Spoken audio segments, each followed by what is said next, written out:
Welcome to Sleep Geography, a place where the world slows down and the map gently turns into a lullaby. I'm glad you're here. Make yourself comfortable. Dim the lights, soften your pillow, settle your breathing. Let your shoulders fall. Feel the quiet gathering around you. Before we begin, I'd love to know where you're listening from. Share your city, your country, your corner of the night in the comments. It helps us imagine this calm journey unfolding across the globe, one resting traveller at a time. Tonight our minds will drift to a land of vast forests and silent mirror-like lakes, to coastlines carved by ice and mountains bright with snow. We're going to Canada, wide, wild and serene, where the light is clean and the air feels new. If peaceful journeys like this help you rest, consider subscribing to Sleep Geography so you can join us again whenever you need a quiet night.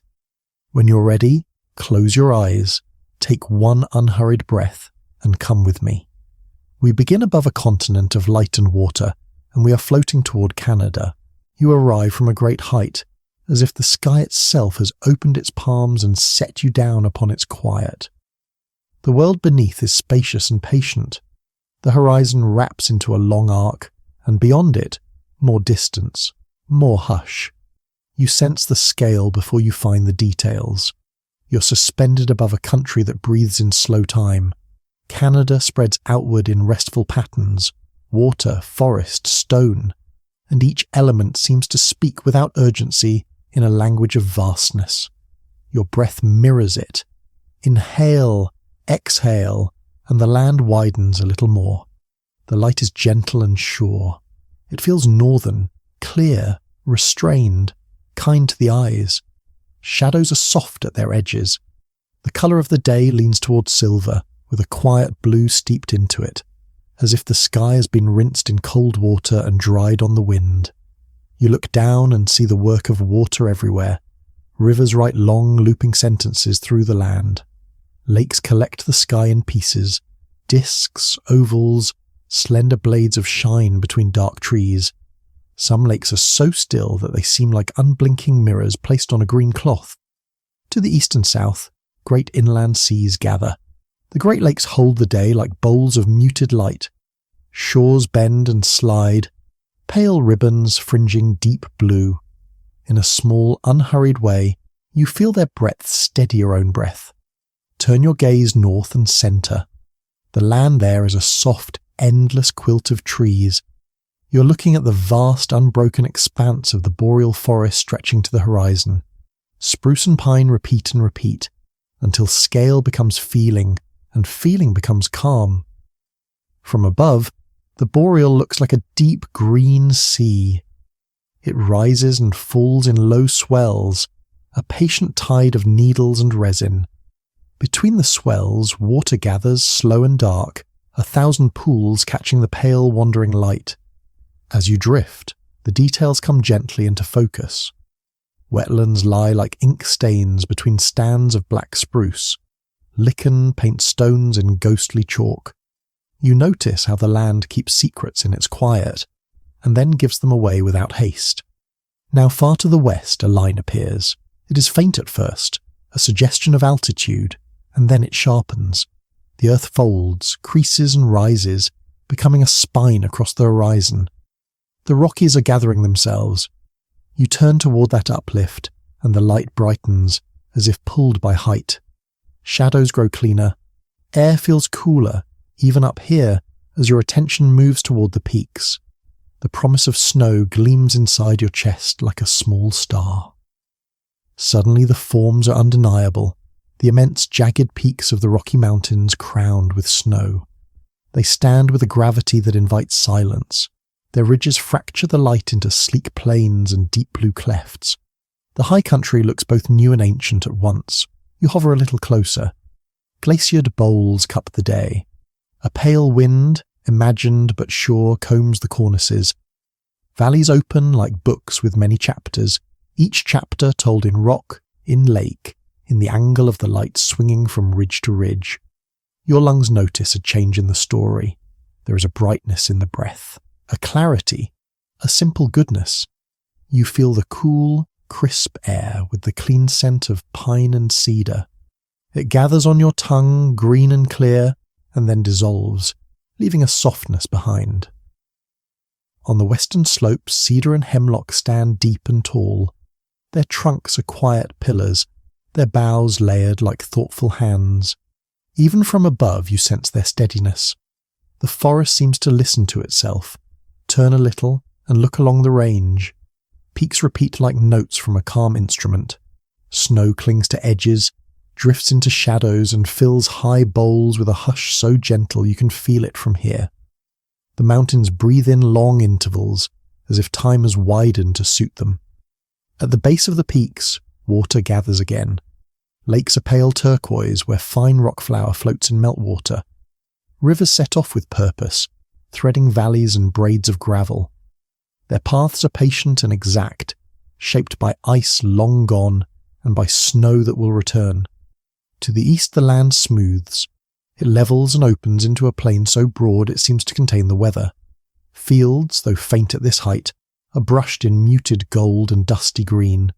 Shadows move across them like thoughts drifting across a quiet mind. Even here the boreal leans close.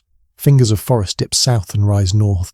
The pattern is hushed and steady, trees, water, earth, and in that steady repetition you feel yourself let go a little more.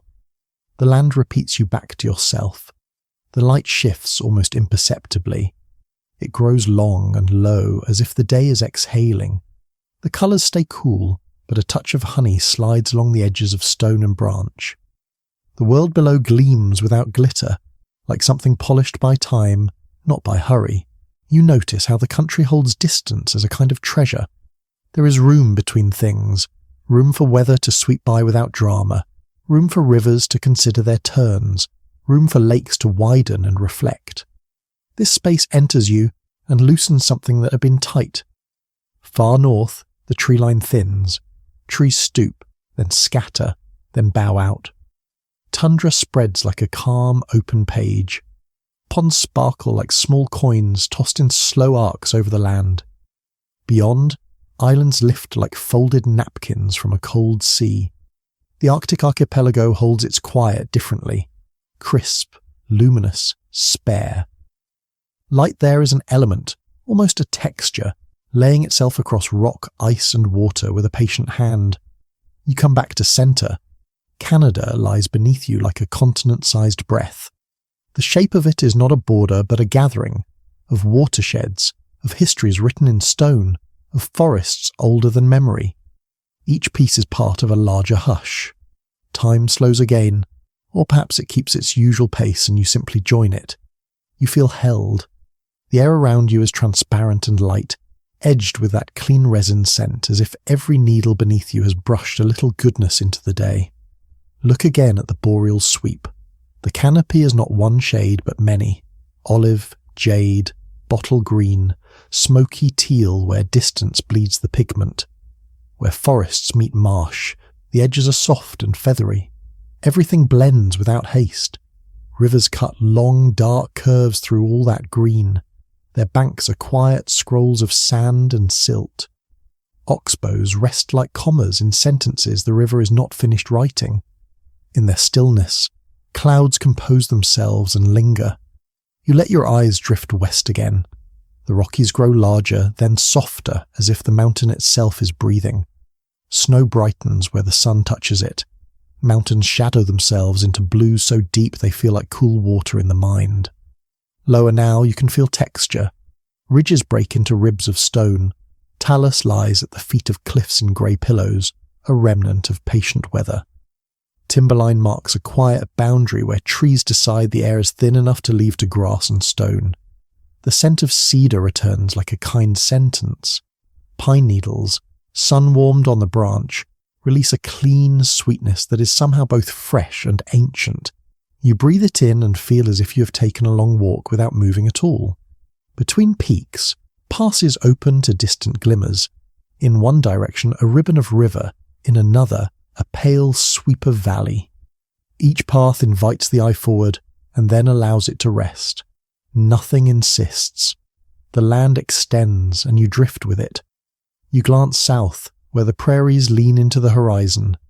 Even there the sky feels enormous, ceremonious in its calm. Small lakes dot the plain like clear beads stitched into a long fabric. Their shine gathers into a quiet pattern you can trace without effort. The Great Lakes pull you back like a steady tide. You sense their depth even from this height, the way they hold weather and light in their broad hands. Shores curve in measured gestures, welcoming each soft wave, each cloud shadow crossing. Light is now long and musical. It gathers on the eastern faces of rock and the tips of spruce. It turns water into silk and snow into quiet flame. You ride it, without motion, as if you are a leaf resting on a broad, slow current. The Rockies remain a clean line in your chest. Their silhouette is elemental. Jagged peaks, snow-crowned, keep their vigil without asking for anything. They are the country's durable bones, and you imagine the night leaning on them as it drifts into being. Out across the boreal, you feel the earth's breath, shallow, then deep, then shallow again, in a rhythm older than names. The trees are witnesses to this. Their roots thread stone, their needles catch light, their silence is not empty but full. You notice the absence of hurry. The rivers are not rushing, they are moving with intention. The forests are not crowding, they are simply standing. The mountains are not reaching, they are only being mountains. A small thought arrives and settles without ripples. You are held by something larger than worry. It is the scale, the distance, the quiet. It is the scent of resin and cold mineral water, the way light finds edges and softens them. It is the sky making room. You dip lower, as if curiosity has weight. The boreal canopy lifts toward you in dark, fragrant mosaics. Here a stand of pine, there a ribbon of birch shining pale like a soft path through shadow. Water shows itself in glints and ovals, a quiet constellation. You sense the ground's gentle relief. Low hills roll like sleeping backs. Valleys open into marshland where sedge and willow make delicate lines. You could walk here for a lifetime and keep discovering the same calm, the same patient design. Turn again toward the mountains. Snowfields lie like pages not yet written on. Cornices trim the sky. In the recesses where the sun does not linger, the day holds to a shade of blue that feels like a promise kept. Breathing is easy. The cool, crisp air with the clean scent of pine and cedar feels new every time you notice it. You imagine the needles warming, the cones opening, the bark holding shadow and light in slow alternation. Each detail is restful. Each detail arrives on its own schedule. In this heightened quiet, you sense how the land keeps its counsel. The country's voice is gentle and low. It tells you only what you're ready to hear, that space can be a kindness, that time can be an ally, that rest is a form of knowing. You drift northward, where the boreal meets the cold. The forest thins again until it becomes a scattered handwriting on the tundra. Lakes there are clear as glass. The ground wears a fine lattice of streams, each one a silver thread in a careful weave. Ice lingers in sheltered coves long after the sun has grown thoughtful. Snow, where it remains, does not startle, it quiets. The light handles it with respect, laying itself down gently, allowing texture to be seen without drama. Turn back toward the heart of the country. You're not lost. You're simply wider now. The line of the Rockies, the breadth of the boreal, the long deliberate courses of the rivers, each has given you a way to exhale. You listen to that lesson with your whole body. From here, Canada feels like a cathedral of weather and water. Pillars of stone lift the sky. Oceans lean at the edges. In the nave, forests hum not with sound, but with presence. You step into that presence and feel smaller, kinder, easier. The sun drifts closer to the ridgelines. Colour folds into itself with grace. Gold finds the tops of pines. A wash of peach touches the far lakes. Blue gathers in the valleys and becomes a cool blanket for the evening. It's easy to imagine the night arriving softly, one star at a time, but there is no need to hurry it. The day still has something to say. It hums in the resin, it glows along the snow, It lingers in the water that holds the sky like a careful promise. Look down once more at the boreal sea. Trees make a patient alphabet. You do not need to translate it. You only have to feel the meaning settle. Endurance without strain, beauty without noise, distance without loneliness. The Rockies hold their line. Their jagged crowns catch the last light and return it in quiet fragments. They do not shine to be seen. They shine because that is what stone and snow do when light arrives without demand. Even the prairies, far out under their enormous thought, recline into evening. A faint sheen crosses fields. Small ponds become coins of dusk. The horizon lengthens until it becomes a gentle curve, and then a softer one, and then a memory of a curve.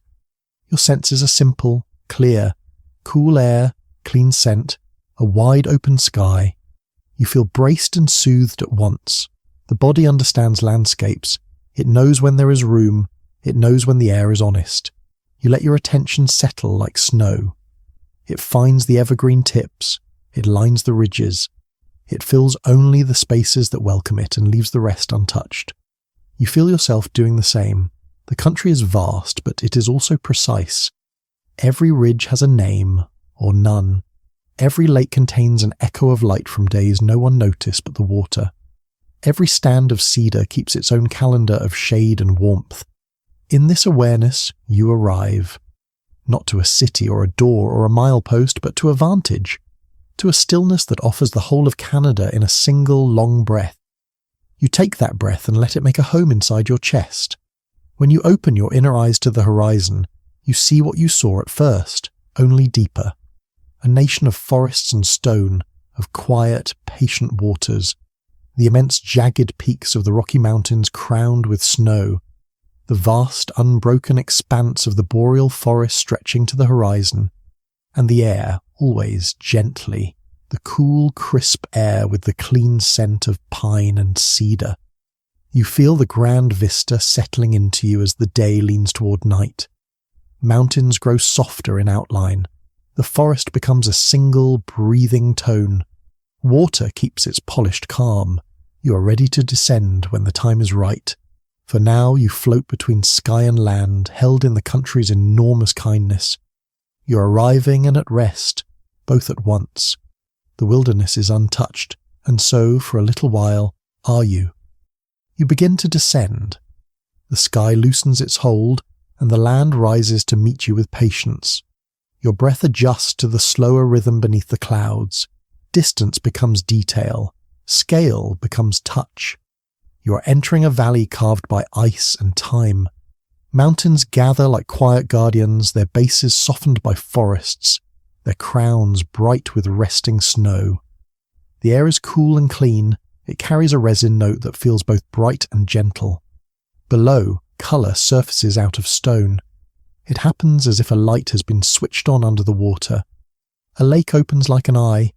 It is impossibly turquoise, vivid yet calm, a blue-green held between pale stone and dark firs. You drift closer, and the colour deepens. It is the kind of turquoise you expect in a dream, the kind that seems to glow from its own memory of light.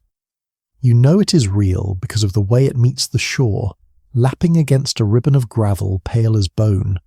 You are near a glacial lake, one like Lake Louise or Moraine Lake. The colour comes from rock flour, fine particles carried by meltwater, caught and suspended in the cold. Sunlight enters the water and blooms. It is both science and wonder, explained and still astonishing. You walk a few quiet steps along the edge. Stones the size of cups and plates lie under the surface, then disappear into a depth that looks like a soft inheritance of air. The water is clear at the boundary, opaque toward the centre, a gradient of held light. The shore is simple. Driftwood rests with its own faded shine. The round backs of pebbles press into your soles. The lake takes the sky and edits it, turning clouds to pale ribbon, making the day seem more awake, more patient. You are part of this patience. Your breath slows. The crisp scent of pine and cedar is stronger here, braided with a clean chill rising off the water. You can imagine the lake source high above, ice held in shadow releasing a steady clarity. A raft of needles has gathered at the edge, each one a thin line of green-brown, each one a small note in the lake's unhurried story. You look up. The mountains hold the horizon in quiet angles. They lean inward, not to close you in, but to offer a sense of shelter. Far out, the centre of the lake is a colour almost impossible to name, a blue so calm it seems to cancel time. You do not need to name it. You only need to stand with it and let your eyes float. Ridges and talus slopes feed the lake's bowl. The textures are precise, grey slabs scored by winter, pale silica veins glinting, patches of scree like soft static laid against the mountainside. Above, a tongue of snow rests in a notch, unbothered by the day. You are grounded by small things, the roughness of a lichen-painted rock beneath your palm, the warmth of sun-caught bark, the way a spruce cone holds its geometry with both firmness and grace. Everything is patient. When you step away from the water, the forest gathers you. Shade is green and spacious. Trunks stand like calm columns. Needles filter the light into a soft, moving lattice on the ground. You're walking on a soft carpet of pine needles on the forest floor. Each step is a hushed exhale. The earth has 5. Your weight is received without fuss and returned to you as steadiness. The path is simple. It winds between mossy stones and the roots of cedar and fir. Your feet find the centre of the path the way a river finds the deepest channel. You are not hurrying. The forest makes haste seem out of place. Beneath the needles the soil is dark and damp. The scent rises like a gentle story, full of resin and old rain. You feel the cool of it through the thin soles of your shoes. It is an honesty, uncomplicated and kind. You notice textures at every scale. The smooth felt of moss holding a dewdrop like a small jewel, the paper-like bark of birch flaking in neat curls, the paired needles of pine crossing like quiet stitches on the forest quilt. You come to a clearing so slight you could miss it. Sun warms a patch of lichen and low blueberry plants. The leaves hold a tired green, the berries a dusk blue matte. You kneel and rest your fingers on the stone beneath, and the stone speaks in temperature. Cool, steady, older than the air. You're entering the Canadian Shield. The rock here is ancient and exposed. It rises in low backs and shallow domes, smoothed by glaciers long gone. You see the polish left by ice, a fine sheen where the bedrock's grain shows like wood. Glacial striations run in parallel across the surface, faint grooves pointing the way the ice once travelled. You trace them with a fingertip. They are shallow but sure, like a memory lightly pressed into the day. The stone has colour, not just grey, but pinks and salts, a dark graphite line, a soft bruise of blue, a flash of microcrystal when the light falls a certain way. Lichen makes its own map across this. Chartreuse Islands, iron rust circles, old ash. Between these old shoulders of rock, water collects in kettle lakes. They lie like coins scattered in a thoughtful hand. Some are shallow and tea-stained, others are deep and clear, mirrors without drama. You stand on one smooth rock and look across a chain of these small lakes. The boreal forest leans in, always present. Black spruce, tamarack jack pine reach upward with a steady patience. The reflection of their spires makes the water look taller. An esker rises nearby, a long ribbon of gravel draped across the terrain.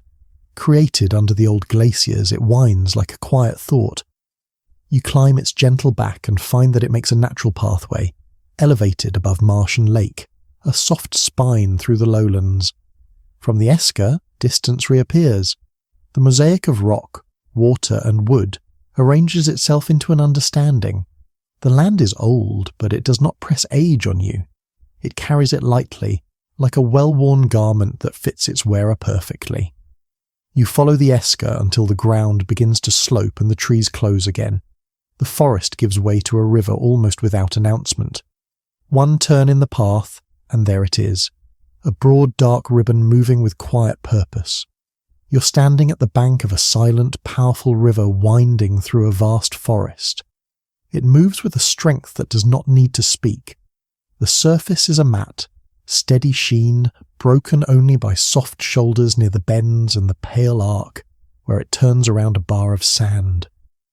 You're not far from the water. The bank is steep but firm, held by deep roots.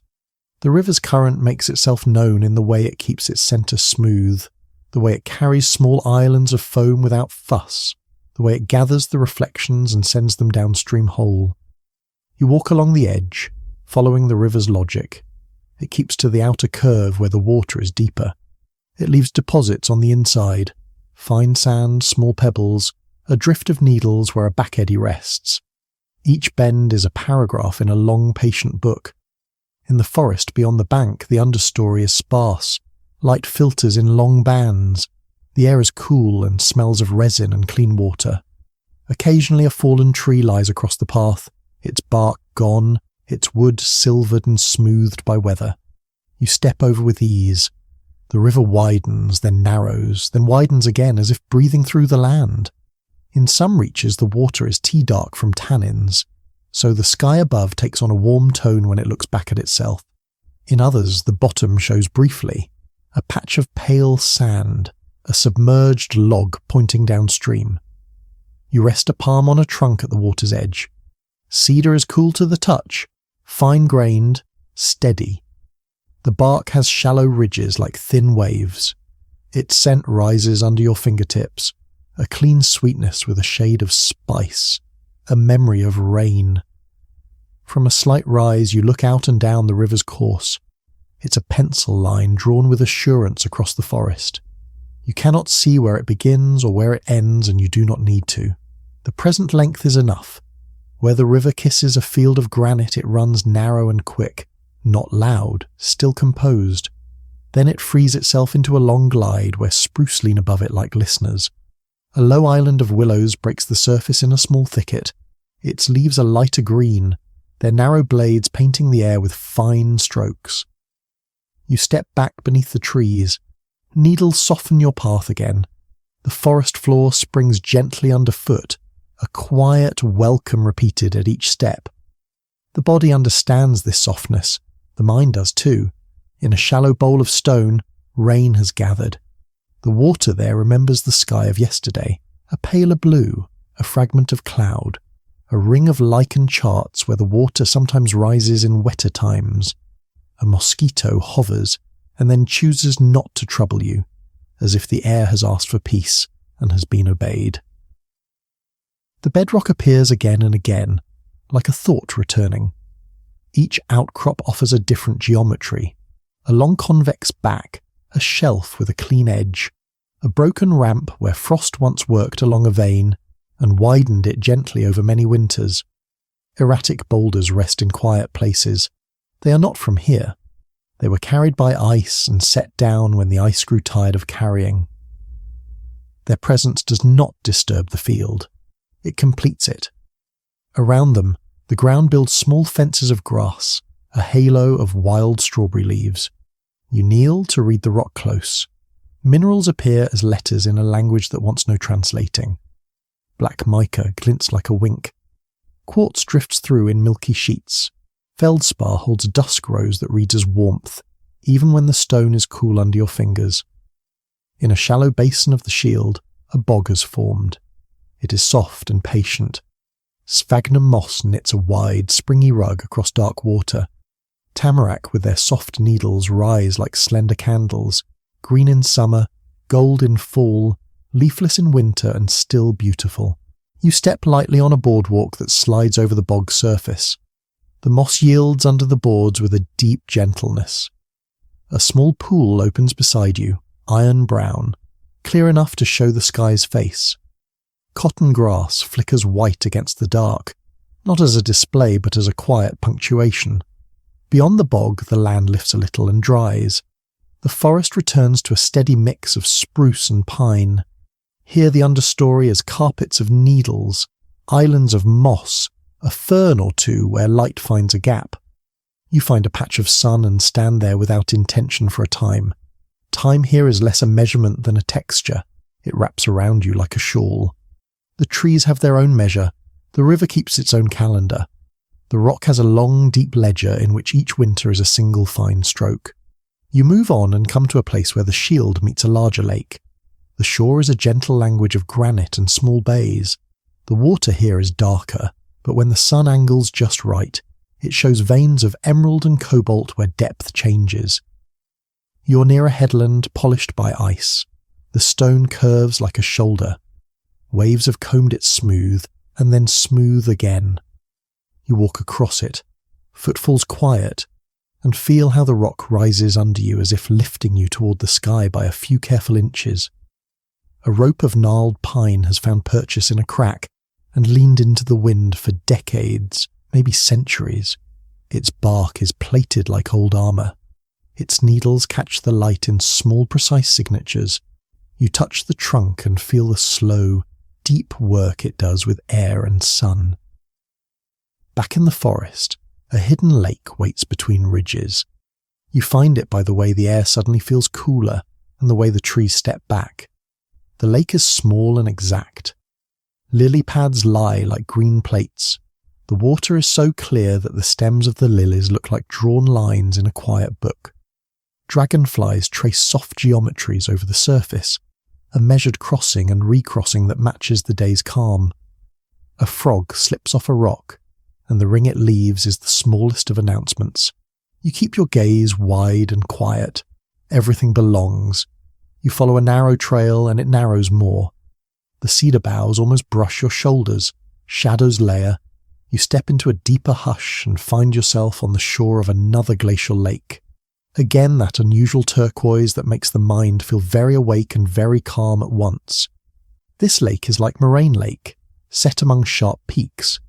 The surrounding stone rises abruptly, angular and firm. The colour of the water is a full breath held in a bowl.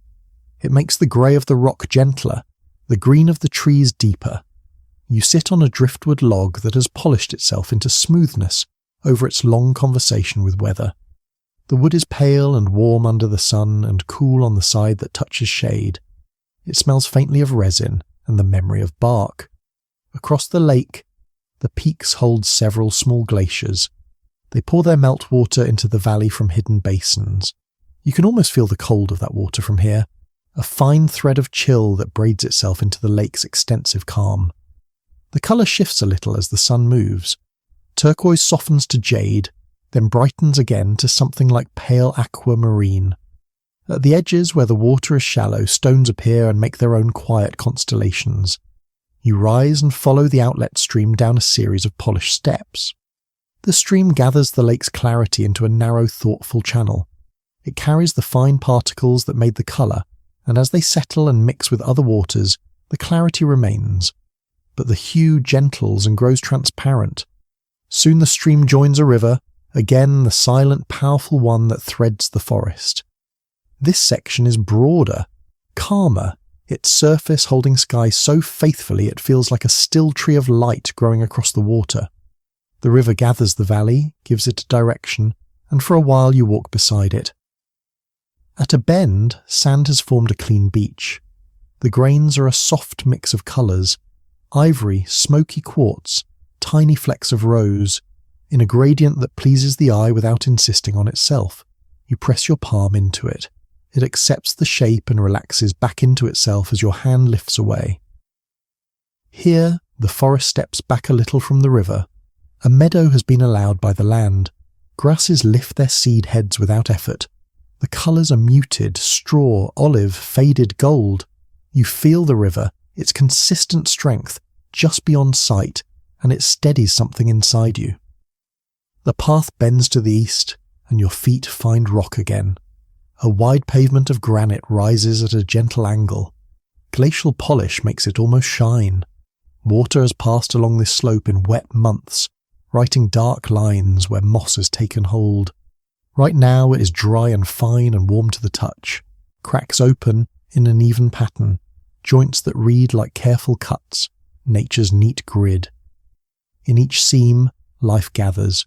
Dwarf birch, a tuft of grass, a cushion of moss. The rock is not empty.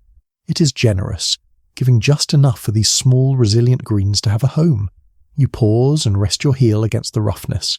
The contrast with the soft needle carpet behind you makes your body sigh with recognition. Soft, then firm, shade, then light, forest, then open rock. The rhythm is simple and restorative. From the high point of this slab you see more of the lay of the land. Ridges recur like thought. Lakes scatter themselves in quiet arrays. The river writes and rewrites its curves. Everything is purposeful, and the purpose is peace. You descend toward a dense stand of old cedar. The world narrows and the scent deepens. Light becomes a fine green powder floating through the air. You're walking on needles again, and the path is the kind of soft that feels like listening. The forest floor here is a map of time. Decayed logs settle into the soil rich as chocolate. New saplings lean out of their softness, bright green and eager and still somehow patient. A single feather of fern lifts in a place where a beam of light pauses to rest. Where roots cross the path, their bark is smooth with passage. Your feet know to lift a little higher. Your shoulders drop as if released by an invisible hand. The air tastes like a clean story you have always known but never had to speak. You come upon a clearing with a shallow pool the size of a small room. The water is rimmed by grasses and low sedge. Rooks of granite rise at one edge, stepped and orderly. The pool reflects them in a more fluid order. The scene is a meditation on shape and echo. In the Shield country, even the smallest relief has a narrative.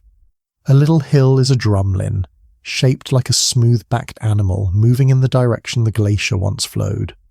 A long wandering ridge is an esker, laid down by a river that ran under the ice like a dream. A hollow with a round lake is a kettle, the last breath of a lost block of ice. You're moving across these forms without naming them, and yet the body understands. The slow rise invites slower breath. The gentle descent suggests ease. The curve around a pond feels like patience made into a line you can follow. The trees vary in a quiet sequence. Black spruce grow where the soil is wet, their boughs short, their tops pointed like careful pencils reaching. Jack pine claim the drier places, their needles longer, their cones held tightly closed until fire or long time asks them to open. Aspen and birch gather where light has made a gap, their pale trunks stitching brightness through the darker greens. In a dry glade, reindeer lichen makes a pale orchard on the ground. It is not a tree, but it grows like one in miniature, branching as if it believes the air is a gentle medium for its logic. Your footfall is careful here, respectful of the delicate work being done at a small scale.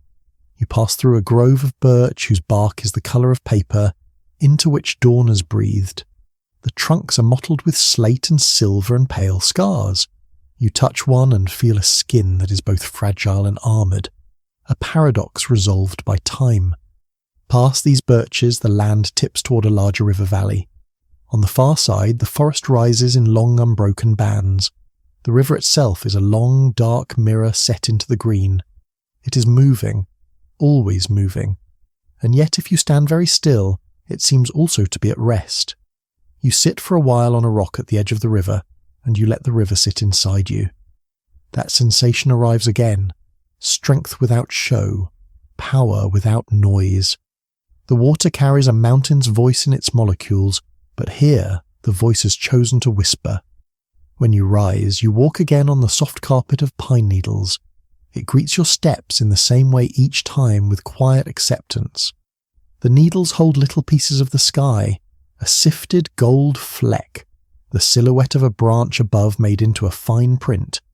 You feel you are walking across time, and the time loves you back. You find an old granite hump with a shallow notch that fits your body as if it had been carved for you. You lie back, and the earth supports you. Above, the canopy opens to a long rectangle of sky. Clouds pass without haste. Your body learns about stillness from the stone. The shade shifts. The scent of resin grows stronger as the sun warms the branches.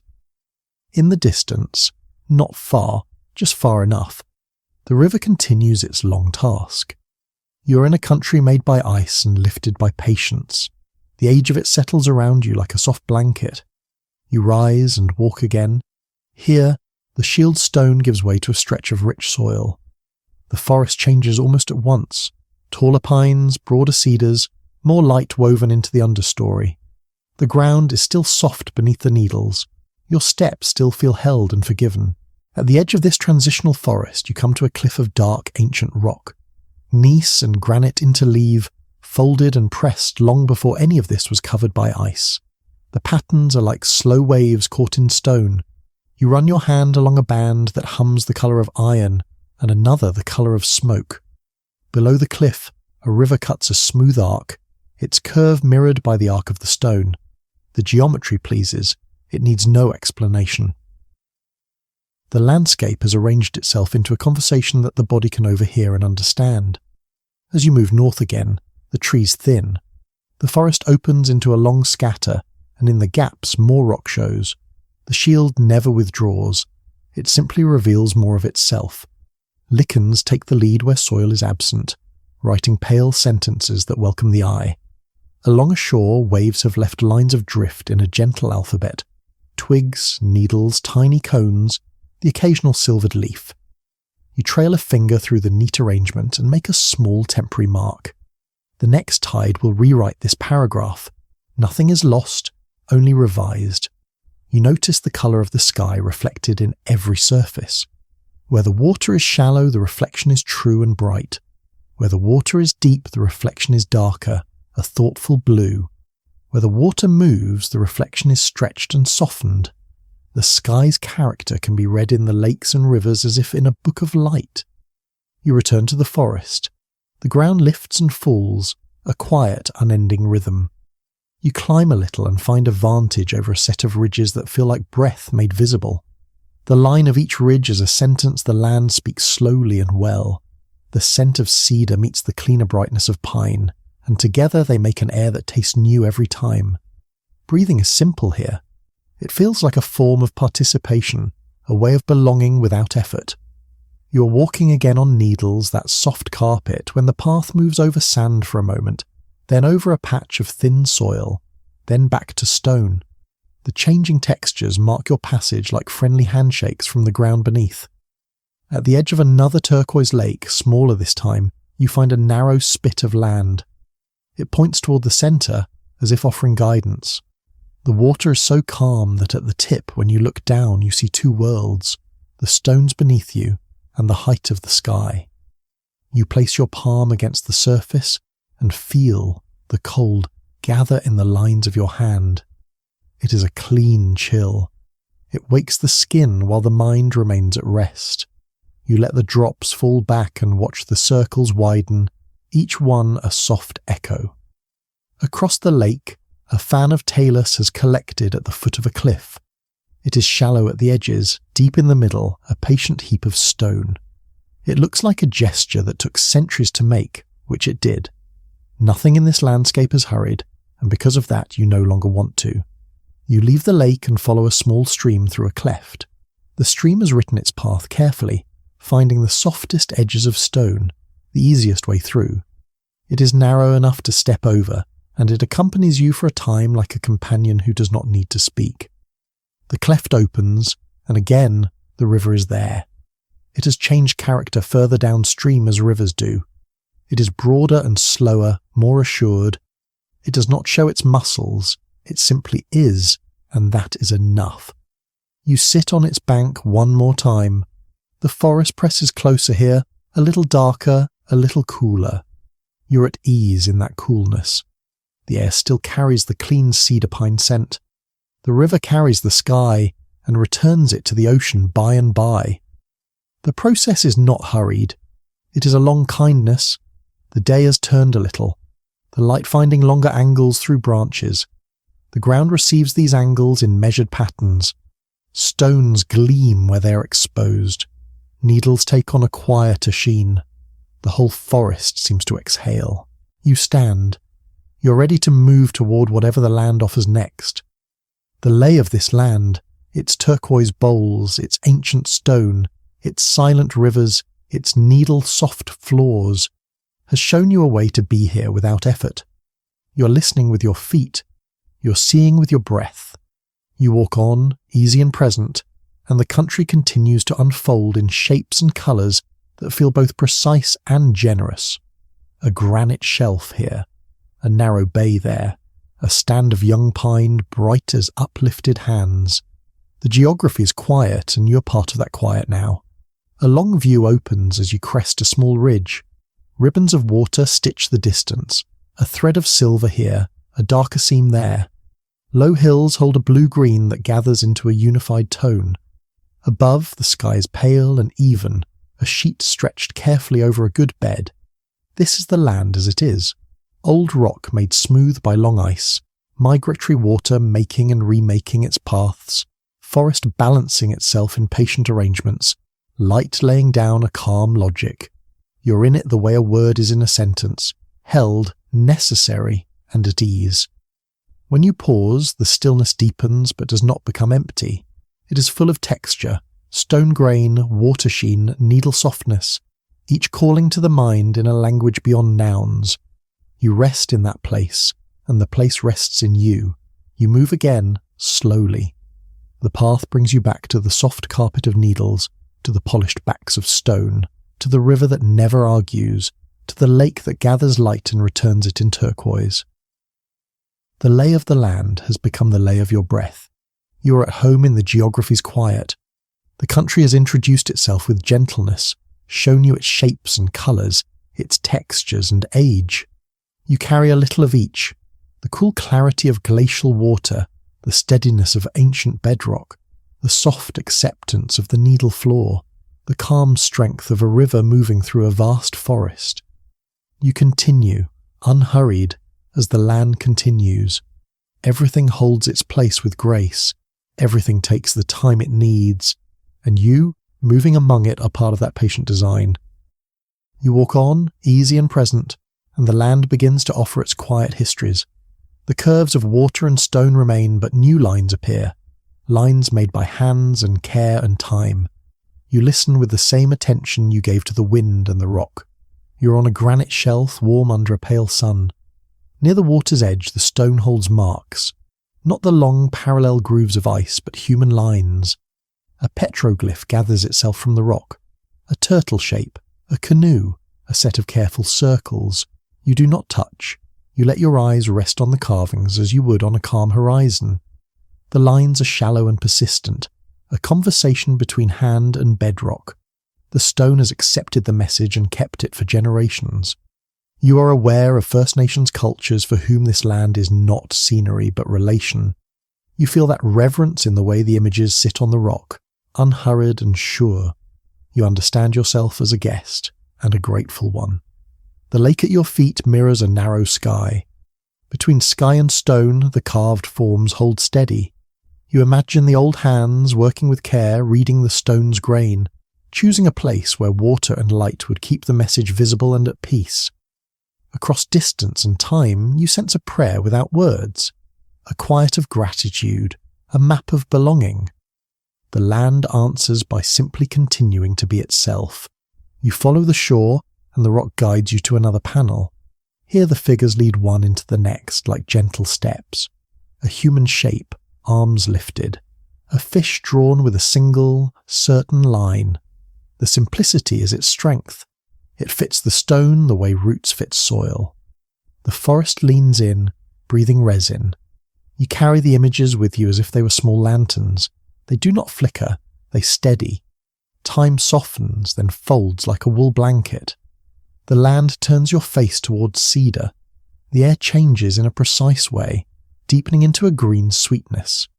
You step onto a floor of needles and enter a grove where the trunks stand like elders. In a clearing near a tidal inlet, a cedar pole rises. It is not loud. It does not need the sky to love it. The sky already does. Carved faces and forms descend the length in a quiet procession. Beak and fin, wing and paw, human and more than human. You are on the Pacific shore now, in the company of a tradition carved into living memory. The pole stands with a patience that feels like a long breath. At its base, cedar roots hold the earth together. At its crest, a form watches the water. The marks of the adze are still visible, a rhythm of small planes that catch light and shadow. Paint, where it remains, is soft, a muted red, a deep ocean blue, a smoke black. The wood's own colour is warm and present through it all. You stand a little distance off. You know the stories carved here belong to specific families and nations, and you honour them without asking to own them. You feel what you're allowed to feel: respect for the patience, the lineage, the closeness with cedar and tide and salmon and sky. In the grove, the air holds a touch of salt. The cedar boughs make an architecture of shade. You imagine the pole's journey, from tree to carve to raising, each step a careful agreement with the land. A gift made from what the land offered and then given back to stand among the trees. You let your gaze travel to the water. Canoes once slid here with the ease of a good idea coming to mind. Their shapes were made to answer the sea's questions, and in answering they wrote the sea into daily life. The land shifts you again, gently, to a different craft. Back in the mixed forest of birch and spruce and cedar, you find another kind of boat in its making.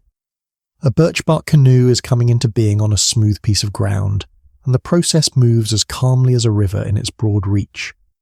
You're near a tree whose bark gleams pale as a soft moon. The season is right. The cambium is moving. A long sheet of bark is loosened not by tearing but by listening. The cut is careful, vertical, patient. The tree is left to live and keep its place in the forest. The bark lies like a page on the earth. Stones hold it in gentle curves. Cedar splits are ready, thin, flexible, fragrant. The ribs wait their turn, shaped by steam, taught the precise bend that will settle inside the hull. You kneel beside coils of spruce root. They have been collected with respect, cleaned and softened. Under your fingers they are both strong and tender, like lines that will learn to hold a poem together. And all fits in the hand like a pen. Holes are made with care, small and evenly spaced, and the bark is sewn to the gunnels not with hurry but with a rhythm that knows how to last. You can almost feel the seam become a sentence. Spruce gum melts nearby.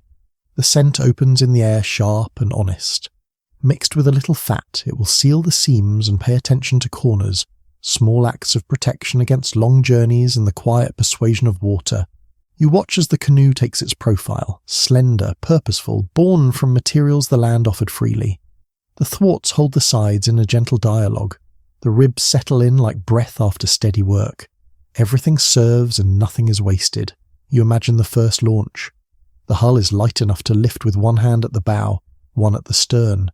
The water receives the canoe with an understanding. The canoe answers by floating, by moving, by making room for carrying and listening and return. In that quiet boat, a lake becomes both pathway and companion.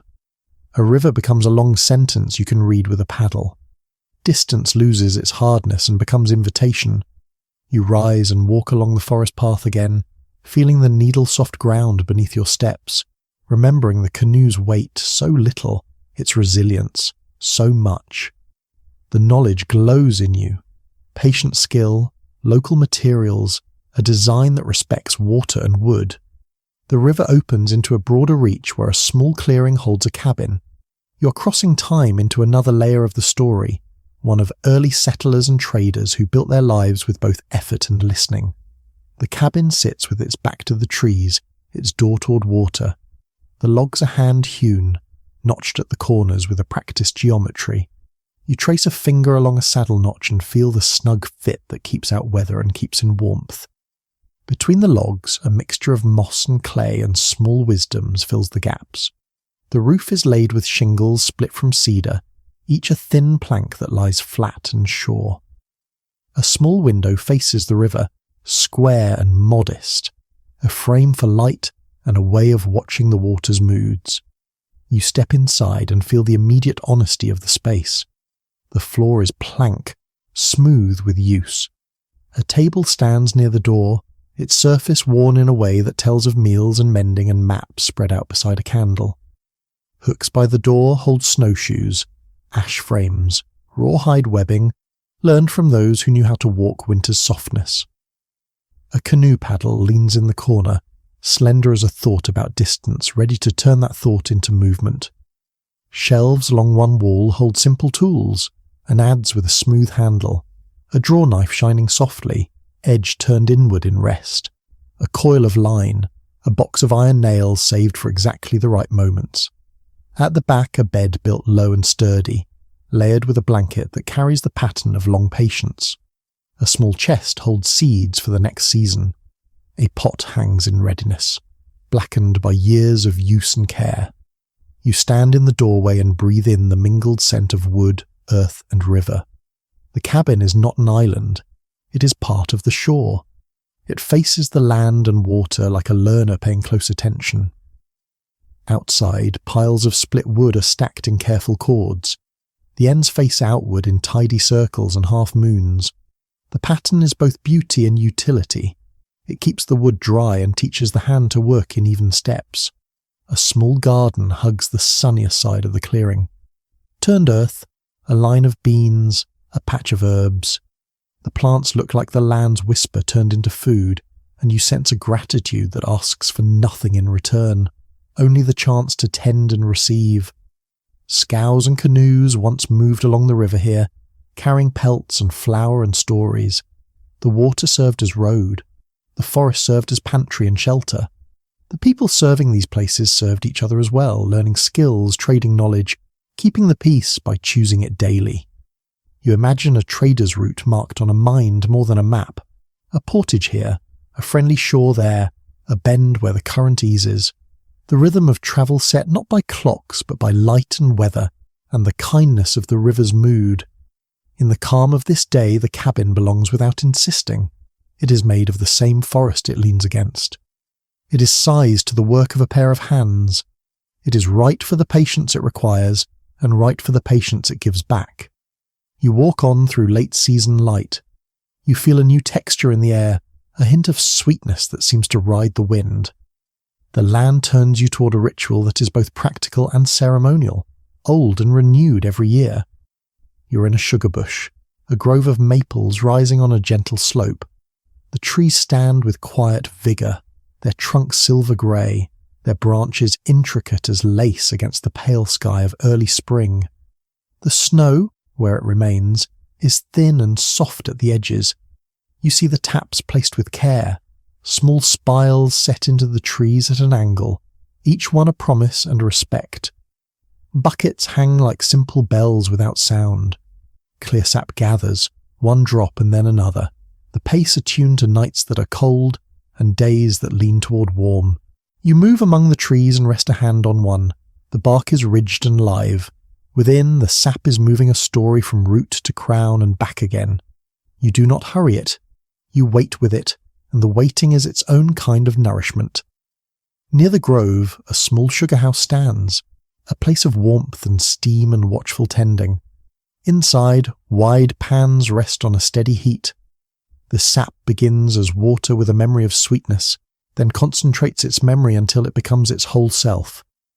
The air carries a gentle fragrance that is both leaf and sun and slow attention. You watch the surface of the liquid deepen from pale to amber, from whisper to voice. The process is long on purpose. The long makes it good. A ladle lifts and the syrup falls in a ribbon. It sheets for a moment before it breaks. That moment is a signal, one learned by eye and instinct. The spoon returns, the syrup thickens, time folds itself in a patient loop. Outside, more sap is brought in with thoughtful steps. The buckets are light, then less light, then light again as they empty into larger vessels. Trails between trees are worn smooth by generations of moving slowly through this grove. Near the sugar house, a wooden trough waits in case the day calls for sweetness on snow. The snow is old but clean at its heart. When the time is right, a fine stream of syrup will meet the cold and become a new texture, soft, then yielding, then beautifully firm. You feel the lineage in this place, the First Nations' knowledge of when to tap and how to boil, the settler's iron kettle set over heat, the shared learning of wood, sap, weather, patience. The sugar bush is a classroom with no walls and excellent light. When you step back into the grove, the trees hold the air in a calm web of branches. You look up and see the way the sky sits inside that web, a pale blue memory of winter letting go. The buckets gleam softly. The spiles do their quiet work. You walk among these gentle tasks and feel the size of your own breathing match the size of the ritual. This is work that encourages quiet, and in that quiet, meaning becomes easy to read. Farther along the slope, a small clearing holds a table made from 2 old skids and a wide plank.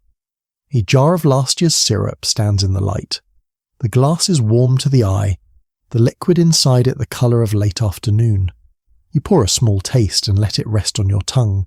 The sweetness is calm, not loud. It climbs with grace and then settles into a long, generous finish. You think of the canoe again, of the petroglyph on stone, of the cedar pole reading the sky, of the cabin facing the river. Each is a way of being with the land that feels like a conversation, not a command. You return to the river's shore, the one holding the cabin and the patient path of trade long ago. The water carries the sky as always, and you sense stories moving along it, some you know, many you don't, all of them told in the language of awe and current and time. At the edge of a bay you find a place where the river widens in a perfect oval. You sit, your feet on the clean line of sand. A row of stones marks a path to shallow water. You imagine boots placed there, then moccasins, then bare feet in warmer days, each step a greeting. Far upriver, you picture a portage where logs were shouldered by teams of neighbours, the load shared, the work made lighter by its being together. You picture a hearth where the night hummed with the soft talk of plans and planting and weather, of harvest and thanks. The land holds all of this without keeping score. The land keeps offering itself, cedar, birch, maple, river, rock. The people who listen, and have always listened, offer care in return. You pass again through the cedar grove where the pole stands. It looks different in the changing light. Newer in some details, older in others. Cedar does that. Shifts within its own consistency, reminds you that age is not a single colour. You let the thought arrive that a pole's life includes its returning to the ground. When it does so within the same reverence that raised it. Cedar becomes soil, soil becomes cedar. The story remains in the circle, not only in the vertical line. On a different rock, beside a different lake, you notice the faint remains of painted figures. They are not carvings, but pictographs, applied with mineral and patience onto stone. Red ochre lingers like a sunset that decided to stay. A canoe form glides along the rock's surface. Above it, a handprint looks like a small vow. The forms are simple and perfect. They pay attention without noise, and in their quiet they teach you how to look. You kneel again, not to approach, but to remind your body to be humble. The water breathes in small pulses against the shore, and your own breath finds a matching pace. The day grows softer and wider in the pause. You see culture as the land translated into touch. The adz's path on cedar, the aul's clean pierce in birch bark, the roots turn into cord, the sap's slow transformation into amber nourishment. Every action leaves a signature that belongs to both hand and place. Your mind wanders along a river trail used by fur traders and families who lived lightly at its edges. You imagine a winter camp beneath balsam, with boughs laid in a careful grid to keep the cold ground from asking too much of the body. A fire tended until it carried warmth into the shadows and kept watch while the moon listened. You think how much was learned at the edge of such a circle, when snow will support you and when it will not. How to read the river's ice, how to wake early to a sky that brightens with hard stars and lets them go one by one. How to give thanks for small sounds, the shift of a log in heat, the soft touch of wind in needles. The trail enters spring again. You see saplings in the places where trees were harvested, a slow replacement program designed by the forest itself. A canoe rests upside down on 2 logs, its bark skin dry and tight. A paddle leans against it with the calm of an object made for a single, perfect verb. You run your fingers across the paddle's grip. The wood knows the hand and teaches it how to hold. The blade thins to its edge, and you picture it entering water at the right angle, with no splash, only a clean meeting of shapes. Late in the day you return to the cabin. The light catches the ends of the logs and brushes them with gold. You sit on the threshold and feel the line between inside and outside soften. The river is both room and road. The forest is both shelter and everywhere. On a small shelf near the door, a pair of moccasins rests, their soles stained with spruce and smoke, their stitching a record of precise motions made for practical love. Beside them, an awl wrapped in birch bark, a bone needle, a coil of sinew. You see how nothing extravagant is required to make something durable and kind. You lift your gaze and imagine a gathering of neighbours, a quiet circle outside, perhaps near the sugar house or by the riverbank. Stories are shared not to fill silence but to polish it. A name is spoken for a place where the river does a beautiful thing. The name is placed back in the air and it stays there, useful and light. The sky grows more tender. Birds move like small commas along the tree line. A pot of sap continues its slow becoming. A canoe waits by the beach for first light. The cabin holds its square of warmth without bragging. You stand and let the scene expand inside you. You have walked through a geography of stone and water. Now you are walking through the meanings those places have grown, meanings you can sense but do not need to hold tight. It is enough to be near them. You step away from the cabin and follow a path between two maples. The buckets have been taken down for the day. The taps are tucked. You touch the rough bark with a palm and offer the small thanks a hand can give. Under your feet, the needle carpet is soft again. The earth receives you as if you are part of its ritual. In the branches above, the last light finds a net and rests for a moment before continuing on its long route. You think of the first carver who taught the hand to listen to cedar, the first builder who found a log's best way of resting on another, the first traveller who discovered how easily birch bark moves through water, the first season when sap was tasted and its patient fire imagined. None of these moments were loud. Each was a conversation. Each was a question asked of the land, and the land answered in the same tone it uses for weather and dawn and the slow turn of seasons. Calm, exact, generous.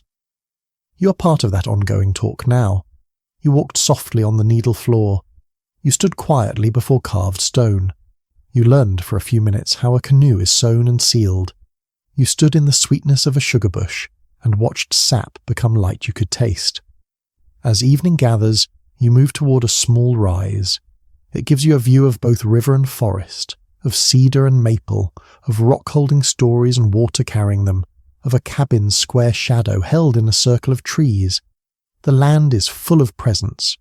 You feel the culture of this place as a steady pulse beneath what you see. Respect layered over respect, skill given back to the materials that allowed it, patience taught by seasons.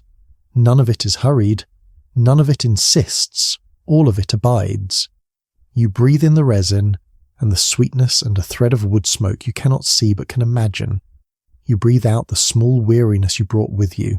The exchange feels fair. Night is not yet here.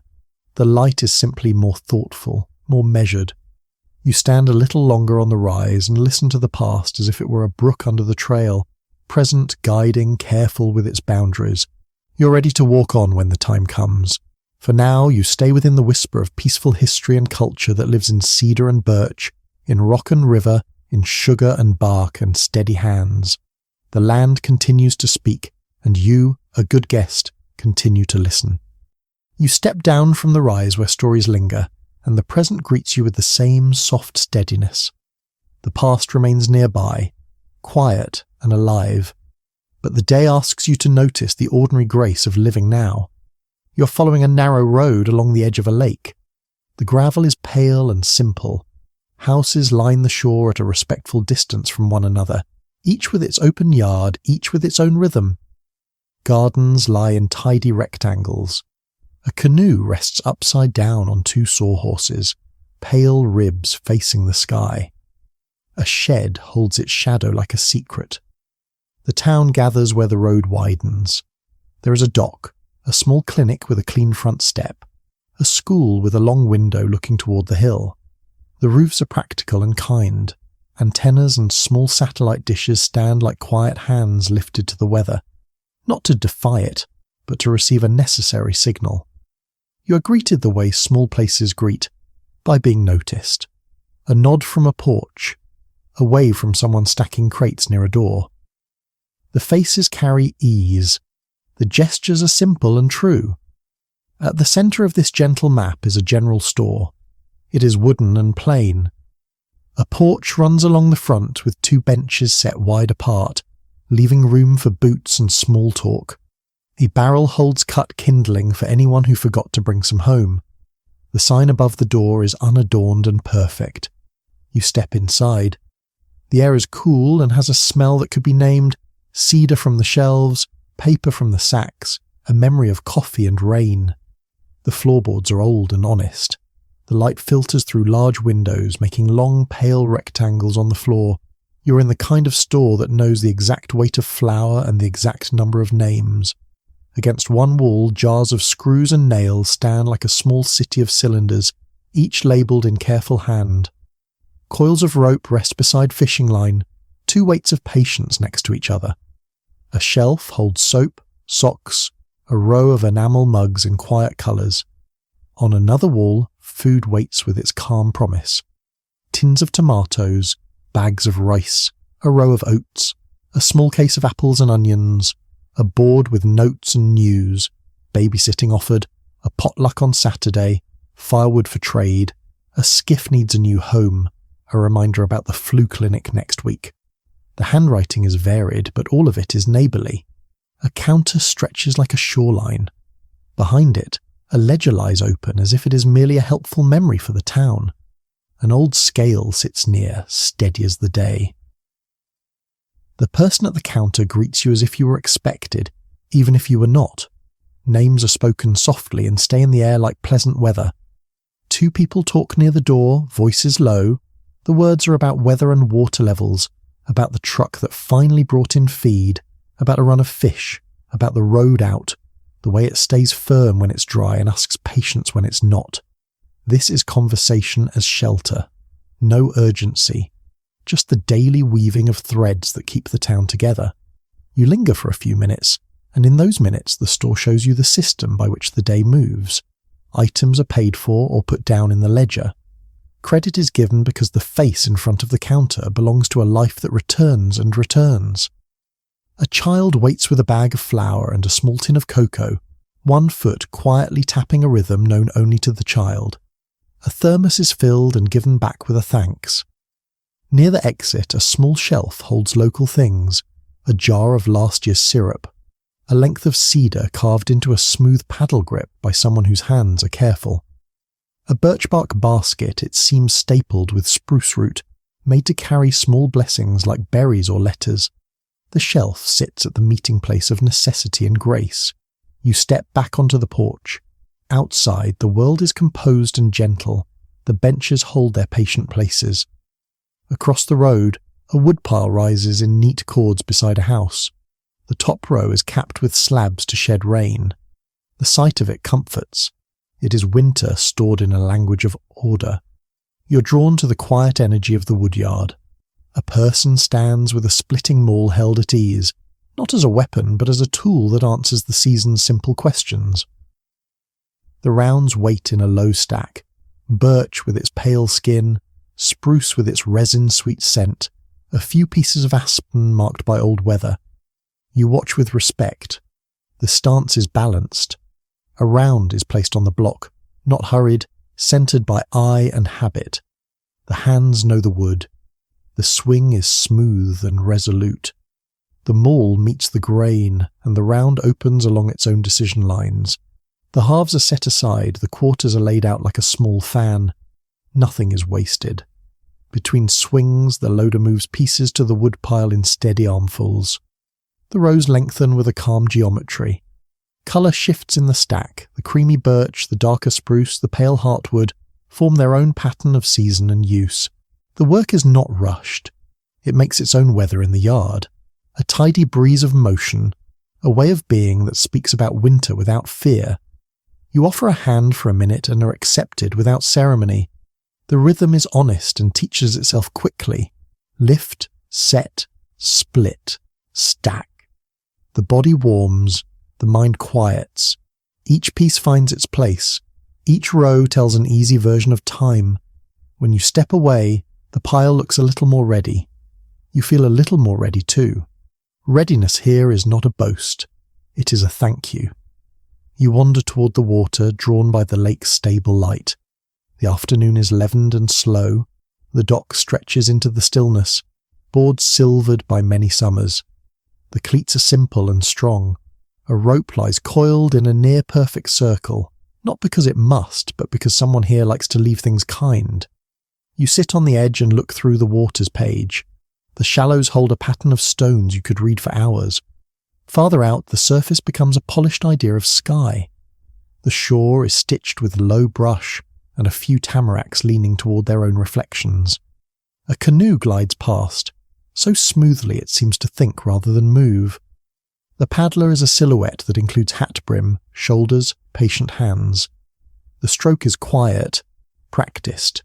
Blade in, draw, recover, release. The canoe answers lightly. The wake unwinds into long, gentle lines that travel without urgency toward the far shore. The moment is simple and large. It contains more than it shows. A life lived close to weather, a practice that needs no testimony, a partnership between human and water that uses the oldest grammar and finds new clarity daily. From the dock you see the signs of a town that has learned its seasons, nets dry in a low loop along a fence neatly mended. A garden bed has been cleared and mulched, sleeping and ready. A boat sits on its trailer with a tarp fitted like a good coat. Bicycles lean against a wall, their chains clean, their tyres easy in their roundness. You walk back toward the centre. A man and a woman carry lumber from a truck to the side of a shed, one end each, steps matched. The kind of cooperation that grows out of days and years rather than instructions. A teenager pushes a wheelbarrow filled with stubby fence posts and hums in a way that belongs to the teenager alone. On the far edge of town, a low open building serves as community hall. Today, its door is propped with a block of cedar. Inside, tables are folded against the wall. A chalkboard lists a potluck for Saturday, a repair day for the dock, a reading night next week. The handwriting shifts with each line. The room holds a good emptiness, the kind that waits without anxiety. You step back into the considerate light and find the school across the road. In the window, a row of paper fish moves in a quiet line along the glass. Inside, small desks are arranged so faces can see one another easily. A world map hangs beside a hand-drawn map of the lake and the town. The two maps belong on the same wall. You keep walking until the gravel becomes a two-track and then only a path. It takes you around a small cove where the water deepens into an oval of shadow. Across the cove, a float plane rests against its mooring, the colour of its body bright against the low hill, the float shining like calm metal. You pause because this plane is part of the town's pulse. It carries mail and medicine and visiting family, the occasional teacher, sometimes a vet, sometimes a mechanic. It carries the world out and back, one measured lift at a time. The pilot walks the path along the wing with an easy stride, checking what the eye knows to check. Lines are untied and coiled. A hand on the propeller is respectful and sure. The plane moves away from the dock as if it is a canoe that has chosen to learn a new language. It turns toward the length of the lake and gathers the day. The water accepts the floats cleanly. The fuselage lifts slightly, then more, the whole form balancing between element and intention. A fine wake spreads behind it, a fan drawn with a light hand. The plane rises from the lake and traces a simple arc, heading toward a far line where cloud and shore meet and shake hands. The lake returns to its patient face. The wake's geometry unwinds into a new smoothness. On shore, a child counts with a hand held out, not to control anything, only to mark a beautiful thing passing through a shared space. You wander back toward the general store and pass the post. The mail is sorted on a sturdy table by someone who knows not only the names and box numbers, but the handwriting on the envelopes. Parcels are stacked according to how they will be collected and carried. A small crate of library books sits ready to be borrowed, stories moving in and out like tides that smell faintly of paper and cedar. In a yard near the water, a woman tends to a row of berry canes. She clips lightly, ties softly, steps back to see the shape. On a line nearby, Mittens hang from their cuffs, clean and warm. A dog sleeps with its nose on its paw, and in its sleep there is no worry, only the contentment of belonging to a place the way a stone belongs to a shore. Afternoon leans toward a late glow. The general store's porch holds 3 people now, and 2 baskets. Stories float like dandelion seeds, unhurried and plentiful. A name of a bay is spoken and answered by another name, a shared memory of a good day on a calm lake. Someone mentions ice thickness from last year, not as warning but as information, one piece in a chain that gives the town its quiet confidence. You walk past a workshop with its doors open to the afternoon. Inside, a boat hull lies on supports, half sanded, a thin curl of cedar lying on the floor like a small river. A bench holds tools that match the hands that will use them, chisels with handles worn to a personal polish, a block plane that rests where it was set down with intention and care. Next door, a small greenhouse keeps a mild climate for seedlings learning their letters. Labelled trays of greens are arranged in straight lines. A watering can sits in a good position for a hand that will return shortly. A chair in the corner waits for the moment when someone will sit and watch the air move among leaves. You catch a glimpse of the clinic, its window reflecting the lake. Inside, a nurse arranges supplies with humane precision. A poster on the wall shows a schedule for checkups. An appointment book lies open on the counter like an open gate. Across the lane, a sawhorse holds a sheet of plywood. A pencil mark divides it into useful pieces. A parent and a child measure twice, then measure once more, sharing a habit that will belong to the child forever. Near the end of town, the road turns to follow a small ridge. From there, you look back and see the settlement as a set of soft rhythms rather than a picture. The methodical motion in the woodyard, the slow turning of a bicycle wheel, the measured arrival and departure of a float plane, the drift of a canoe, the humble gathering inside the store. You feel the balance that holds this place. Self-reliance braided with shared reliance. A person splits wood for their own stove and sets aside extra for a neighbour. A shelf in the store holds a jar with a quiet label for the family whose chimney needs repair. A net is mended in a yard, and the mender looks up to offer advice or a spare needle to anyone who asks. You walk down to another dock at the far end of town. This one is shorter, with one bench set into its corner. The bench faces west. You sit and share its view with the lake and the sky and a single drifting hawk. Across the way, a canoe leaves the shore and slides along, close to the bank, under the shade of overhanging poplars. The paddler lifts their blade and rests for a long second. The canoe glides by its own small momentum, as if the lake has decided to carry part of the work. It is a kindness between old friends. A small skiff chugs into the bay, water finding its narrow V as it moves toward its mooring. On the shore, a person loosens a line, coils it, and looks up, not to check a clock but to notice the light. You rise and wander back through town as evening begins its careful work. Windows gather a warm colour from inside.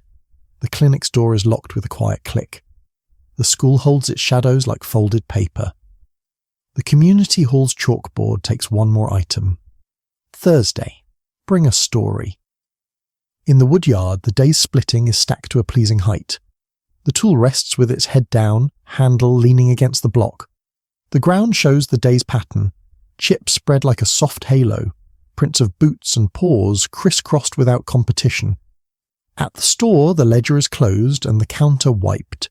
A broom has left lines that point toward the door like a suggestion of tomorrow.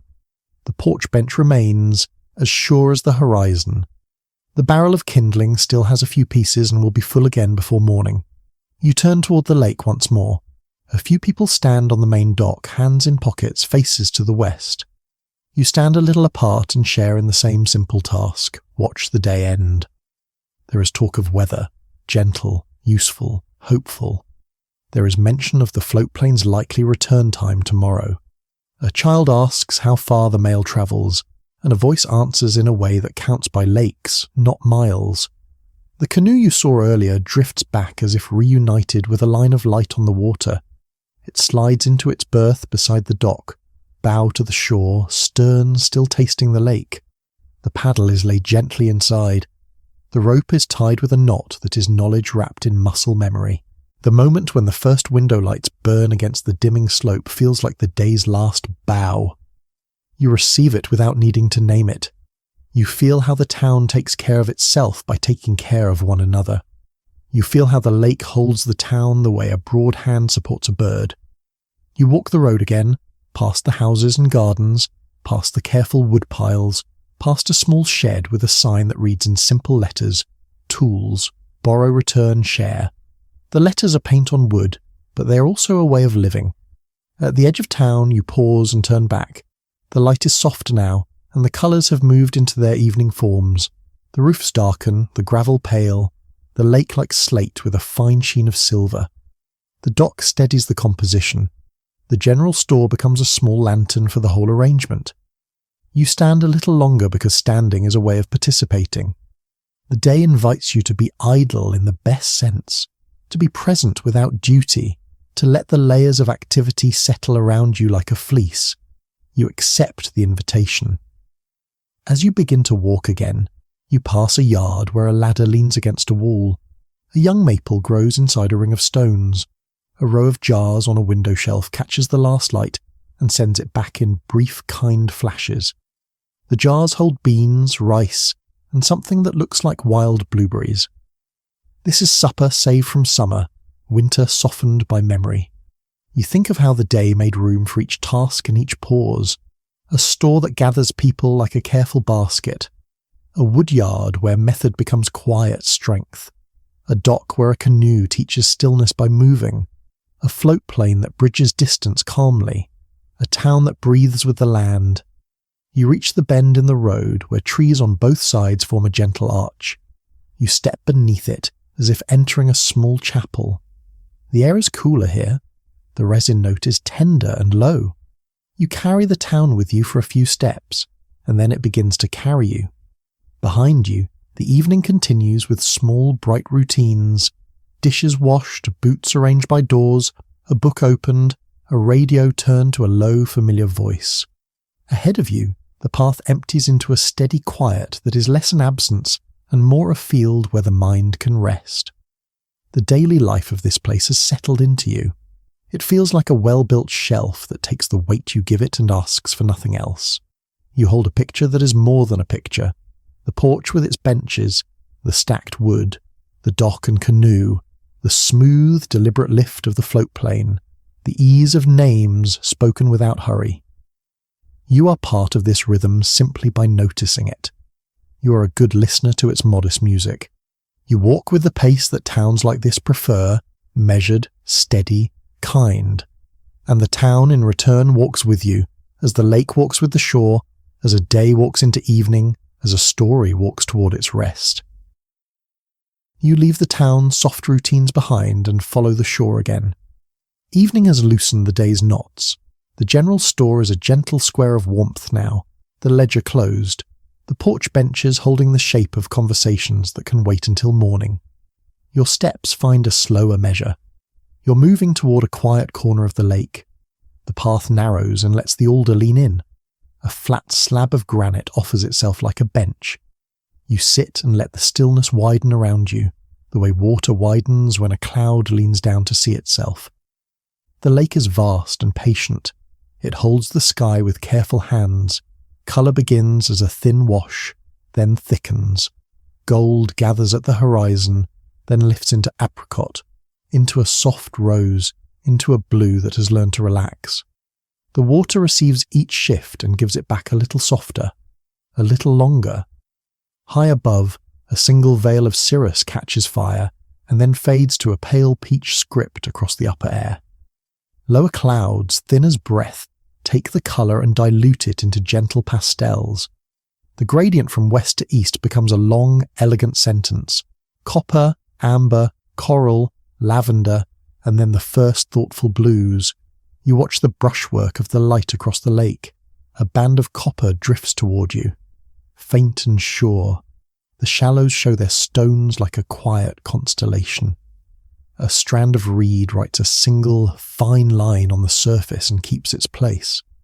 At the far shore, a narrow bar of sand glows, then dims. Birch trunks along the bank catch the light like slender lanterns. Their reflections hang below them, long and exact, until a small breeze combs the surface and turns the reflections into soft lace. Across the water, mountains take their evening shape. Snow still rests on the higher faces, small fields and long crowns. The last light touches them as if it knows their names. A pale fire lifts along the edges, then fades to a cool lavender, then to a deep, forgiving blue. You notice the long shadow line high on the slope, advancing like a gentle tide. It swallows one rock rib, then another, leaving a cold blue calm behind. For a few breaths, an upper cornice holds a whisper of gold, then releases it, and the colour slips into memory. You're inside the hush that follows a good day. The air holds a hint of resin and a small thread of cool from the water. Each breath feels like a soft folded blanket. Your shoulders lower, your eyes become wider, not from alertness, but from ease. A faint dampness rises from the stone as it gives its stored warmth back to the evening. Granite cools slowly, kindly. You feel the shift under your palm, the day leaving, the night arriving, measured by degrees, not rushed. Blue deepens toward indigo. The first planet joins the western script, luminous and calm.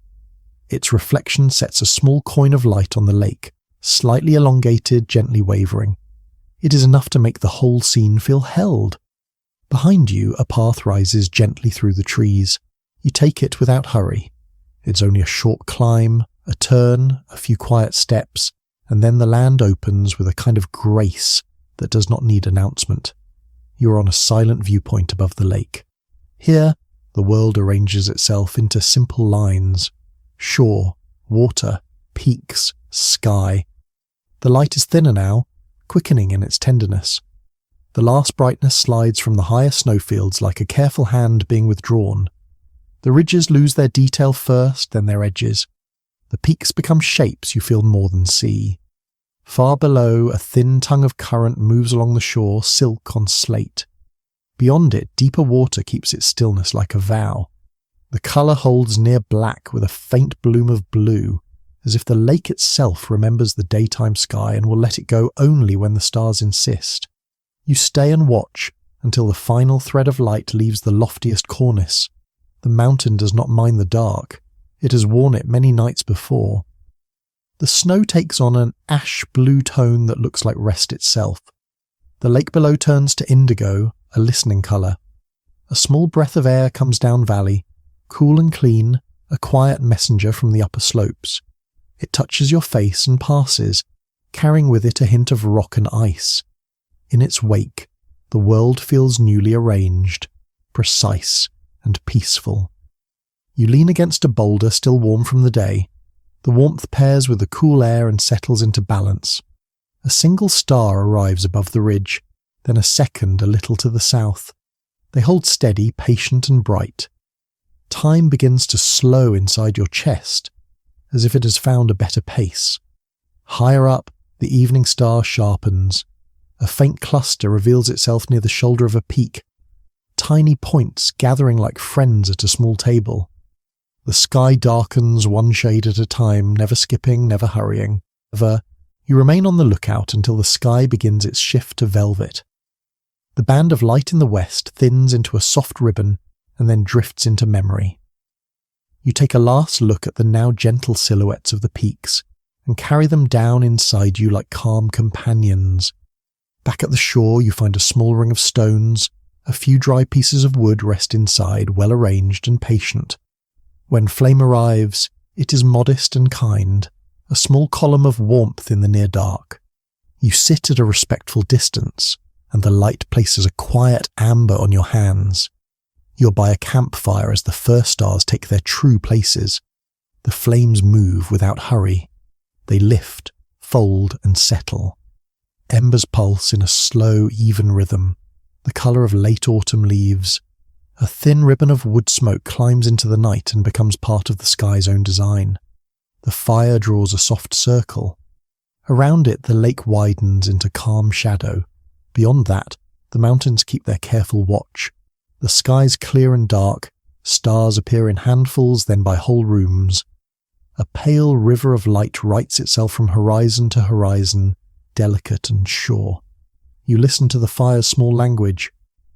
Bark loosens and curls back. A seam of resin offers a faint, quick note, then quiets. Fibres yield with gentle, intermittent whispers. The sound is soft enough to soothe, steady enough to anchor the mind. Warmth reaches forward in pulses. It touches your shins, your palms, the side of your face, then eases, then returns. You shift a fraction closer and feel the pleasant contrast. Front warm, back cool, both true, both good. The water has become a mirror for the night. Where the sky brightens, the lake answers, a little muted, a little deeper. Where the sky darkens, the lake does the same. The shore's line is a soft seam between two kinds of dark. A moth appears in the amber light, drifts, then settles on a stone just outside the circle. Its wings close like two small leaves. It rests there, undisturbed. The scene allows for this kind of simple company. You're aware of how gently the world is changing. The day did not end, it folded. The light did not leave, it settled. Your thoughts, once bright and busy, have become lighter and fewer, like feathers letting go of their edges. On the horizon, the memory of sun lingers as an idea rather than a colour. The peaks are only suggestion now, a tender geometry your body still recognises. You look up. The stars have learned your name without speaking. Their calm is older than your questions. A faint path appears low in the north, just the hint of a green veil. It wavers like breath, a soft curtain drawn part way across the horizon. It ebbs, returns, and then rests, a quiet blessing in motion. You remember the town in its evening steps, the porch bench, the clean counter, the neat woodpile, the canoe tied with an easy knot. You remember the float plane lifting into light. You remember the maple grove and the steady sweetness of work.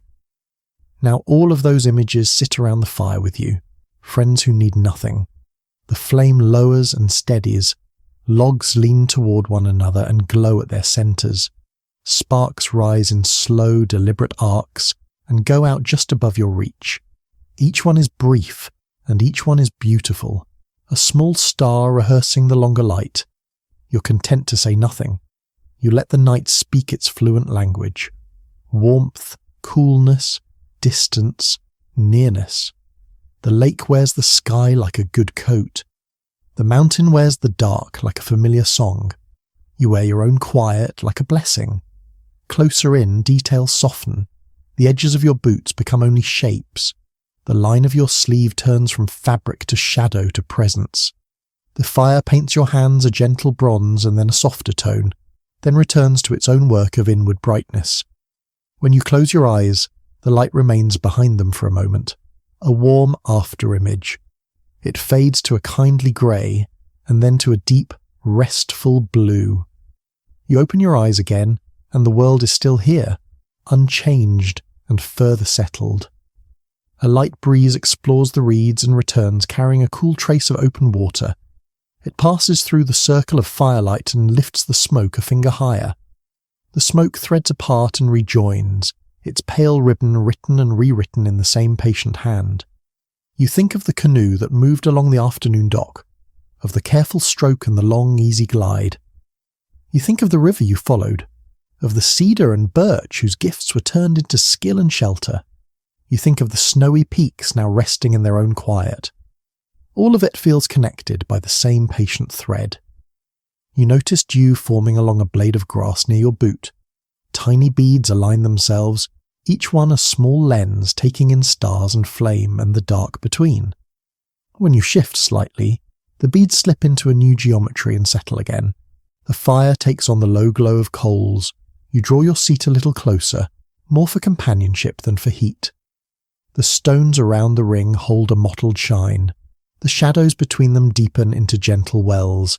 The sky has fully crossed into night. Stars are not just points, but a texture.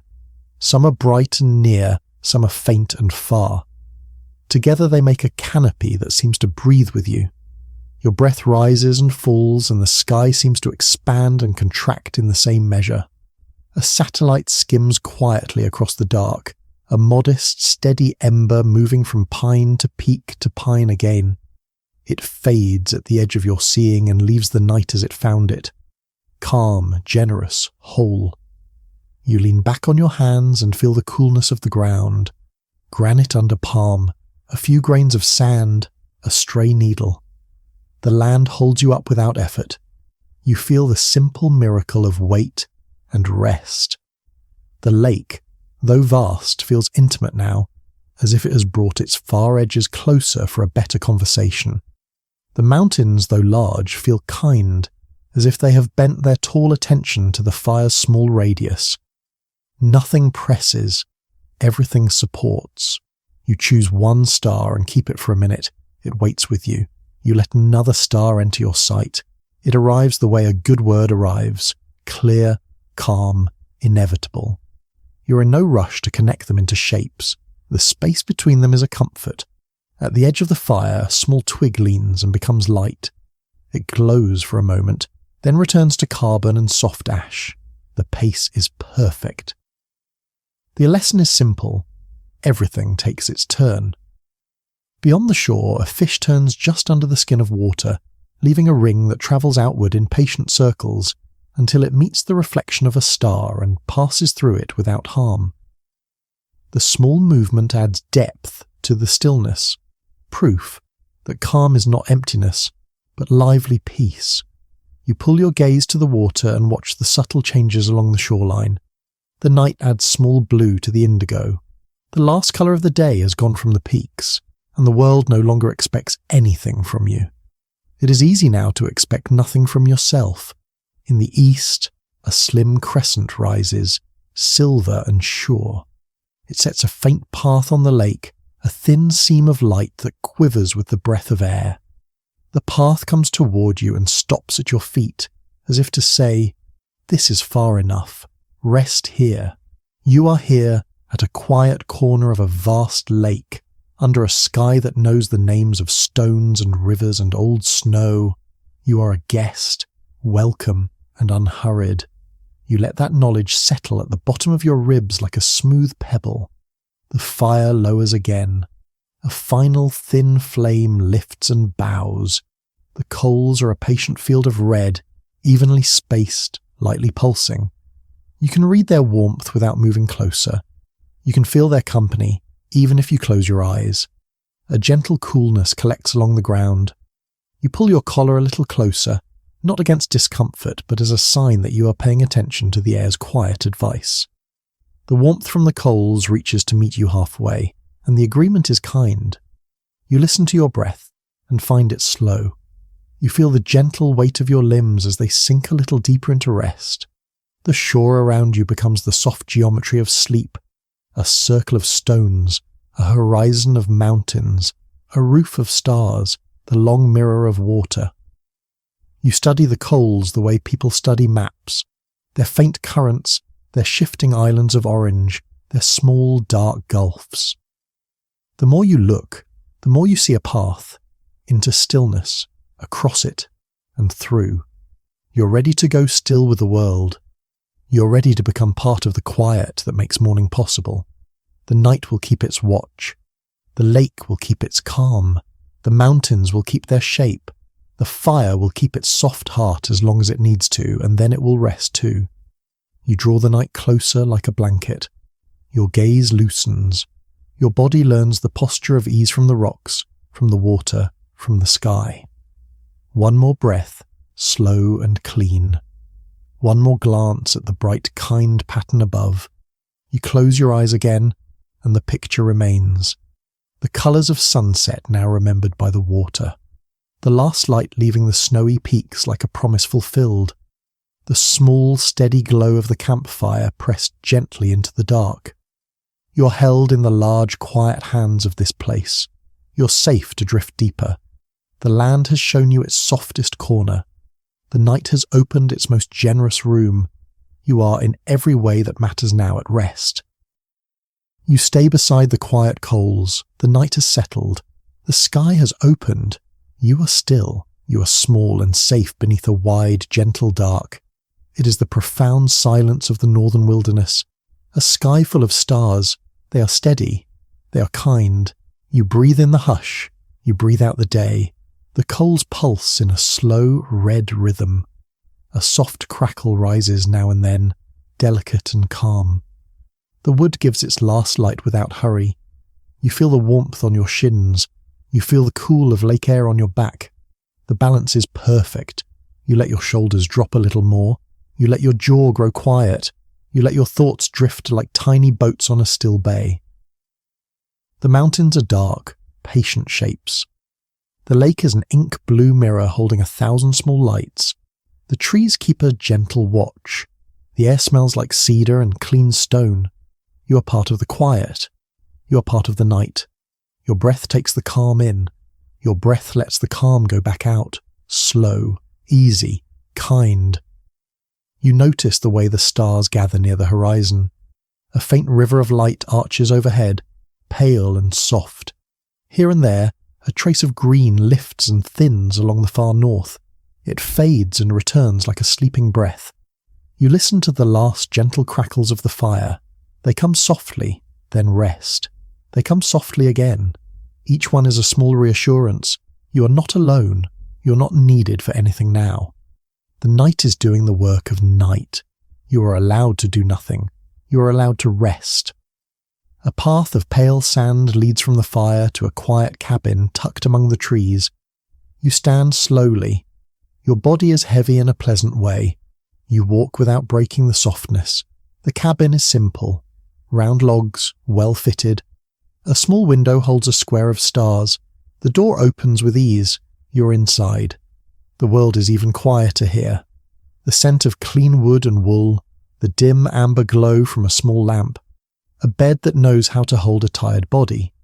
You ease yourself under a warm woolen blanket. It is soft against your skin. It is weight without pressure. It settles over you like a promise. You are safe. You are warm. You are home. Your head finds the pillow as if it has always known the way. Your breath finds its slow rhythm. In, outside. In, outside. The blanket holds the warmth you make. The cabin holds the blanket. The forest holds the cabin. The night holds the forest. You are held. You listen to the last sounds of the fire outside. A gentle, far-off crackle. A tiny shift in the coals, then more quiet. The kind of quiet that is full, not empty. The kind of quiet that lets the heart slow down. Your feet grow heavy. Your toes loosen. Your ankles soften. Your calves relax and sink. Your knees are easy. Your thighs are warm and still. Your hips let go. Your belly loosens. Your lower back releases into the bed. Your chest is quiet and wide. Your breath is smooth and slow. In and out. In and out. Your shoulders melt. Your collarbones feel light. Your neck softens. Your jaw unhooks and rests. Your tongue is quiet. Your cheeks are calm. Your eyes are easy behind your lids. Your forehead is smooth. Your scalp is loose and warm. Your whole face is resting. Your whole body is resting. The stars outside stand steady over the dark trees. The mountains keep their shape. The lake keeps its peace. The cabin keeps your warmth. The blanket keeps your comfort. You keep your breath. Slow, gentle, even. You're not going anywhere. You're not missing anything. Everything that matters is already here. Your mind drifts to the water, to the smooth wake of a canoe at dusk. It drifts to the high slopes where the last light left the snow. It drifts to cedar, to birch, to the sweet patience of syrup in spring. It drifts to the town's porch, to the careful stacks of wood, to the slow lift of a plane from a calm lake. All of it soft, all of it quiet, all of it far now, like kind stars. You rise and fall with your breath, like a slow tide, like the lake breathing under a sky of light. In, outside, in, outside. You feel the woolen weave against your hands, tiny ridges, tiny valleys, steady warmth, You tuck your chin a little deeper, you slip one foot against the other, and they find the warm place. You sigh without meaning to. The sound is small and right. Nothing asks anything of you. Nothing presses. Every part of you is allowed to rest. You feel the bed receive your weight. You feel the blanket lap around your shoulders like a soft wave. You feel your hands float and then settle, warm and still. The night is deep now. The fire outside gives only a low, infrequent whisper. The stars continue their quiet watching. The northern silence is complete and generous. Your breath matches it. Slow, steady, true. Your thoughts are like snowflakes in a broad meadow. They touch the ground and disappear. They do not need to stay. They do not need to be counted. They simply fall and rest. You are safe. You are warm. You are home. Repeat the truth and let it sink. Safe. Warm. Home. Your body believes you. Your body agrees. You let the day loosen its last threads. You let the stories fold into dark, soft cloth. You let the images dim to embers and then to warmth. Your breathing becomes the metronome of rest. In, 2, 3, outside, 2, 3, in, 2, 3, outside, 2, 3. Every breath simpler than the last, every breath easier. The cabin is quiet as a held note. The logs keep their patient silence. The blanket keeps its kind weight. The bed keeps its gentle shape. You keep your breath. You're drifting now, like a canoe released from the dock. No paddle needed, no hurry. The lake moves you. The stars guide you without you asking. You close your eyes a little more. The darkness behind them is soft. The darkness behind them is blue and deep. There is a small warmth at your chest, a calm ember. It glows with each breath. It glows less brightly now, and that is good. It is the glow of rest. Everything around you agrees. The night agrees. The trees agree. The stones agree. The water agrees. You are allowed to sleep. You are invited to sleep. You are already close. Your breath is the only clock. It counts nothing. It only flows. In, outside. In, outside. You feel a gentle heaviness in your hands. You feel a gentle heaviness in your feet. You feel a gentle heaviness in your thoughts, like pebbles sinking through clear water. Down, down, down, resting on the soft bottom, still, quiet, safe. The window holds a thin ladder of stars. They do not climb. They do not ask you to climb. They only glow, a soft path in the sky, a soft path in your mind. The last ember outside ticks once, then rests. A small gift of sound, a goodbye to the day. You smile without moving. The smile is a thought, not a shape. You let it go and keep the feeling. Your eyes are closed. The blanket is warm. Your breath is slow. The cabin is quiet. Your body is heavy. Your mind is light. This is the place. This is the time. You're safe. You're warm. You are home. The silence is profound now. It is not empty. It is full of care, full of distance and sky and soft ground, full of stars that hold their posts, full of trees that keep their roots and their rest, full of water that keeps the shore, full of night that keeps your sleep. You are breathing with the land, you are breathing with the lake, you are breathing with the sky. One software breath at a time. There is nothing else to do. There is nowhere else to be. You have arrived. You may let go. Let go of the day. Let go of the road. Let go of the light. Let go of even the letting go. Float on the dark that is kind. Float on the warmth that is sure. Float on the breath that continues without asking.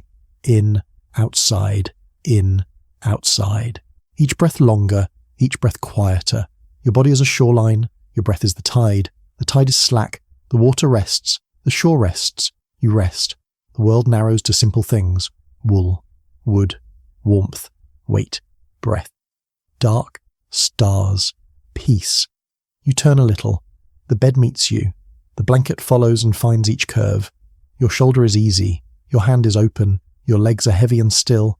Your chest rises and falls like a small raft on a sleeping lake.